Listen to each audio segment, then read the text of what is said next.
Get that good Aquafina. All right, folks. We're back in the lab. We're back in the studio. It's Captain's Log Podcast and YouTube show. I'm your host, Rob. What's going on? Good evening. Happy Monday night. Episode 125, man. We're going to get right into it. Topics for the night. Deion Sanders. Talking a little crazy. Morant. If you don't, you should probably already know right now. We're going to cover it. And also Creed 3 review. Me and my son went to see it over the weekend, and we're going to get into it. So let's get straight into it. Y'all boy, Deion Sanders, coach for the college football team in Colorado, he is suggesting the Colorado band imitate some of the HBCU. The HBCU culture, swag, as you want to call it. You know, he got his little theme song when he come out. He got the old mystical joint, boom, boom, boom. You know the words. Well, no, we don't know the words. Nobody knew what the fuck Mystical was saying. So he's suggesting that they change it up a little bit. Listen, Mr. Sanders, Deion, look, you well respected out here. You know what I'm saying? You see, I got to do this. I got to go to every camera for this. All right, you are well respected. You know what I'm saying? You went to a no-name school and you made it a name, but you ain't in no HBCU no more. And I think you need to leave. You need to look. Feel like you're asking a bit much. You know what I'm saying? You asking a team, totally different culture, different side of the country, who already kind of got their own traditions, and you asking them to change up, what they do, so you can have your interest theme or your like. Come on, bro. Feel like you might be reaching here, man. I'm curious to what the HBCU alums or current students think. I think it's just a bit much. I'm not gonna say it's crazy. It's not a crazy request, but I don't think that it's anything that I would take under consideration. I'd be like, hey, look, you need to win. How about you win us something, and then we can talk about it. You know what I'm saying? You coming in here, it's bad enough you came in here, you'd have made these changes, you brought a lot of players from another school, kids leaving. And now you talking about changing songs and shit. Like, what else you gonna change? You know what I'm saying? What else you gonna change? Like, you listen. As much as I would love to see it, every school ain't gonna be no HBCU. They're not.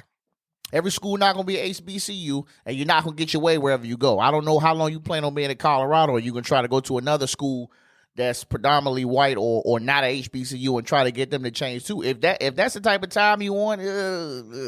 I think it's more important shit going on than you having your theme song. You know what I'm saying? But that's just me. Let's move on. Next topic.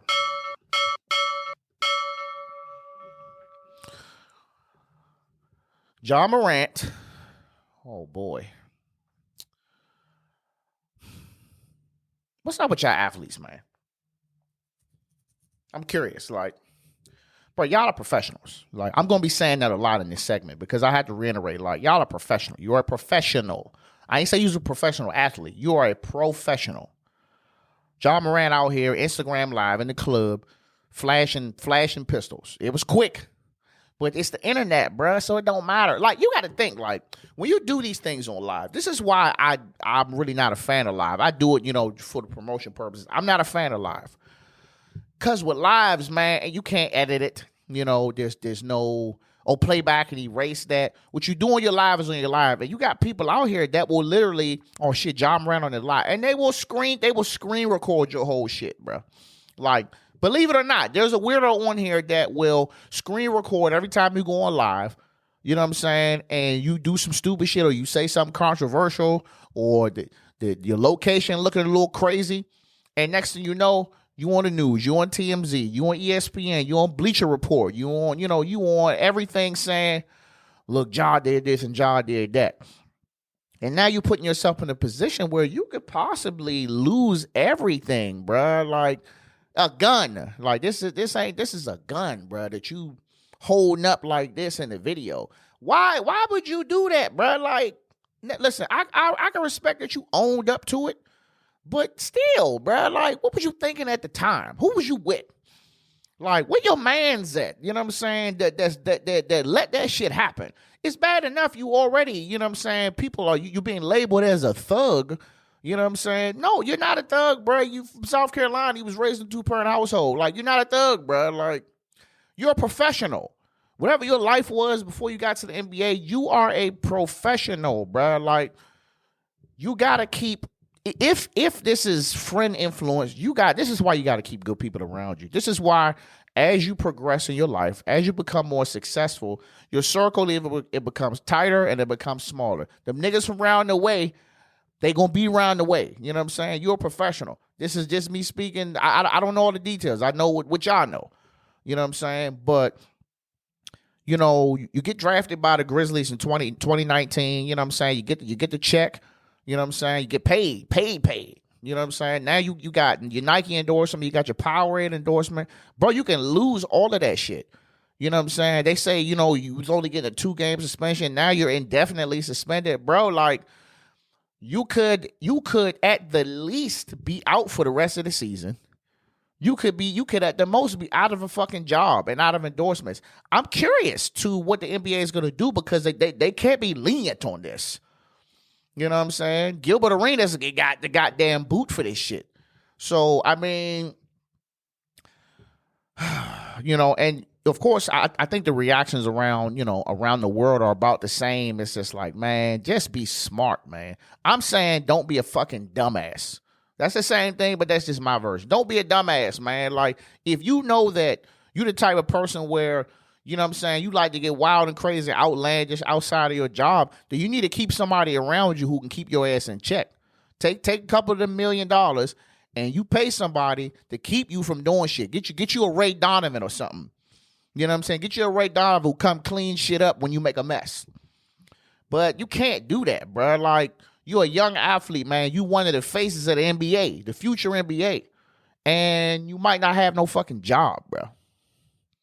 Like, this is what you signed up for, bro. When you got drafted to the league, you signed up to be a professional. You signed up to be a professional. You signed up to always do the right thing. You know what I'm saying? As much as you possibly can. You signed up to be a model player that children look up to. What the fuck child want to see you holding a fucking gun up, bro? Like, do y'all be thinking about that shit, bro? Like, I seen something online that was like, man, he had to be off the CBD blunt. I don't know, man. You know what I'm saying? Again, I can respect the apology, but man, that it's not excusing what you're doing, bro. Like, I hope you don't lose your job, bro, but it is what it is, man. You can't do that, bro. Best of luck to you, man. I'll be standing by to see what the NBA, what old Adam Silver going to do. But my prediction is suspension for the rest of the year, minimum. I know every time I make a prediction, that should be sounding real swift. But I mean, does anyone think that he don't deserve to be suspended for the rest of the year? Let me know. Next subject. This was good, man. Me and my son went to see Creed 3 over the weekend. Shout out to son. He had his last basketball game for one team. The spring league already started. So I was like, it's just me and you today, son. Let's go to the movies, man. We went to the little Alamo Draft House out in Crystal City. Dine-in theater. You know, you sit down, they bring you the food and shit. Went to see Creed 3. I thought the movie was good, man. I thought it was really good. I thought it was solid. I thought the storyline was good. I thought the acting was amazing. The guy, Dame Anderson is what they call him. With Jonathan Majors, man. Jonathan Major. Correct me if I said that wrong. Man, he's a really good actor, man. I know, he kind of seemed like he come off as the same person in every movie. Nah. In this movie, man, like, if you ain't seen them, this is a spoiler alert. So if you haven't seen the movie yet, you should just sit here and listen to me tell you it anyway, and then still go see it. The movie starts, they both young. Dame is, doing some back alley boxing shit, some nightclub boxing thing, and Adonis is kind of like holding his bag for him. You know what I'm saying? So he is man. And then, after he beat this dude up in the first round, they go to like a little liquor store, and next thing you know, they see this old guy named Leon. Lucky me. And Adonis starts beating the dude up, you know what I'm saying? So next thing you know, these two other guys come and they get ready to jump Adonis, and Dame come pull out a gun like, man, what the fuck y'all doing? Police come, and then boom, he starts the movie. So they give you bits and pieces of what happened, you know, that led up to their beef throughout the movie. But I'm gonna tell you right now, man, Michael B. Jordan was looking clean in this movie. He had a nice ass suits, he had a nice whip, wifey looking good, house looking amazing, baby girl looking baby girl. He was clean, man. He kind of reminded me of how Apollo Creed was when he was wearing his little suits, you know what I'm saying? Suit tied up tight, you know, nice tailored. Like he stayed clean the entire movie, except when, you know, when he was by the box, he just probably stopped shaving a little bit. But very, very clean, man. Shout out to Wood Harris, man. I loved Wood Harris's acting. You know what I'm saying? He was being Wood Harris, you know what I'm saying? Shout out to Mama Creed. She was in there. I won't tell you what happened in there, but she was in there. And it was just good, man. But the guy, Dame Anderson, he get out of jail, and he don't look rough, man. But it's just like the way that he was acting in the movie, man. Like he was just perceived to me as very, very unstable. It's just like he seemed like he was a ticking time bomb, man. Whenever they had the camera on him, he was just looking around too much. Like I honestly thought that, you know, there was times where he was just going to start beating Creed's ass just right then and there. Like, no gloves, just, man, you ain't holler at me when I was in jail. Boop, boop, boop, boop. Like, that's how it was perceived to me. So, you know, he asked for a title shot against Creed's boxers, Hispanic gentleman. And he was just like, yeah, you're not even a pro. I can't do that. So next thing you know, they bring Big Drago in there, Drago Jr., in the movie. He made a special appearance. I thought that was cool. And Drago's supposed to fought, I think the guy's name was Chavez.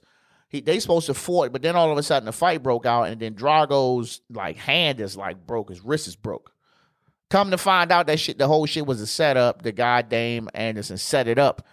They'll get into that in the movie, and then they end up letting the Spanish gentleman and Diamond Dame fight. Man, that boy a dirty fighter, man. He was punching him in his arm and shit, making his arm like kind of like weak. And he just started beating his ass, man. He was getting away with a lot of, you know, lot of little dirty little moves, man. But he was hitting hard, bro. And he was like unconventional. Like he was an unpolished fighter. Like he wasn't blocking like this. This nigga was he was blocking like this. I was like, okay, so it's old school there.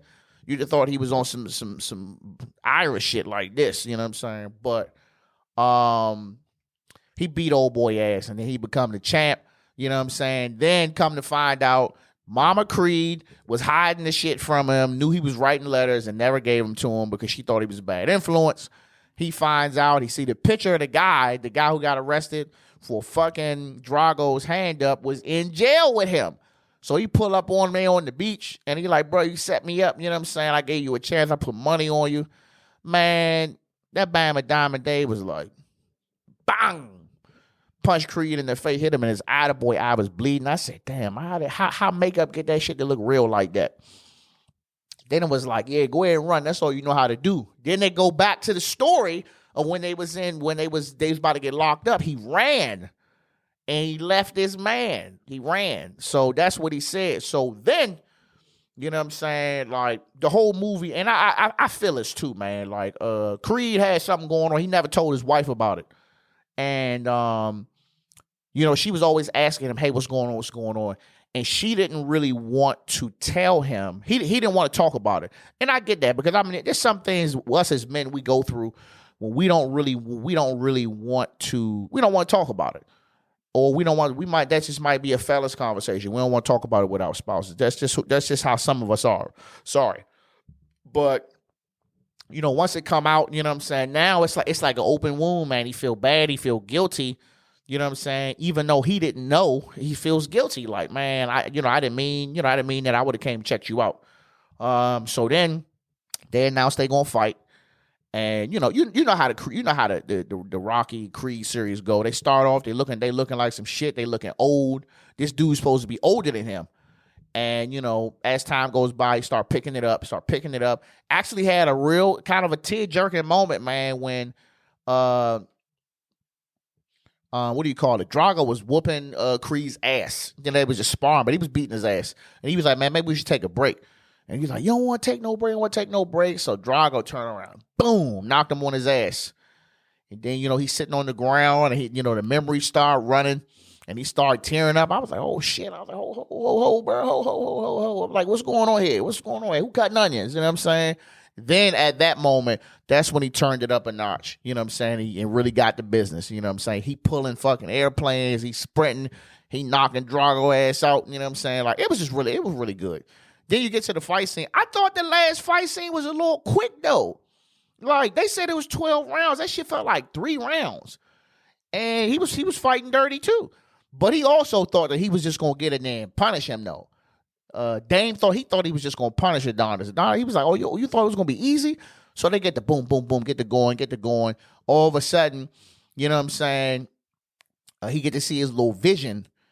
And he ended up knocking him out. You know what I'm saying? And then even then, after the fight was over, he went around the joint. He hollered at him, and he said, look, I'm sorry for, not coming to see you. That's on me. He said, I'm here, I'm here when you know where to find me. So I was like, I thought that was cool. You know what I'm saying? Even though for all that was going on, you still said, look, you may not be my main man like that no more, but if you need to holler at me, get with me. You know what I mean? So I can appreciate that. I'm overall, I thought the movie was a 4 out of 5. I would have gave it a 5 out of 5 if the last initial fight was longer, but it seemed a little rushed. The fight seemed a little rushed. It was action packed though. They was hitting each other. The sound effects and all that was scary. They was bruised up. They was bleeding, but it did seem a little quick though. I definitely recommend going to see it if you haven't seen that shit. It was a really good movie. Now, the big question is, where do I rank it from 1, 2, and 3? I'm going to say the second one. I'm going to say versus Drago. I think that was the best one. Just my opinion. But let me know, man. Y'all go see the movie. And that's all I got. Captain out.